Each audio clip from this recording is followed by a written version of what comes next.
ولما حضرته الوفاة قال: أين تدفنونني؟ قالوا: ويحك، ندفنك في أرض الله الواسعة. قال: مثلي لا يدفن في هذه الأرض. قالوا: أين تريد أن ندفنك؟ قال: ادفنوني في الفرندادين. الفرندادان أطول أنقاء الدهنة القريبة من حزوة.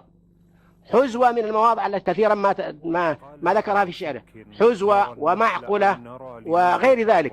فقالوا: كيف هذا؟ ففعلا جررناه على العجلات كما يقولون حتى وضعنا قبره في قمة هذا التل المرتفع الذي هو من رمال الدهنة.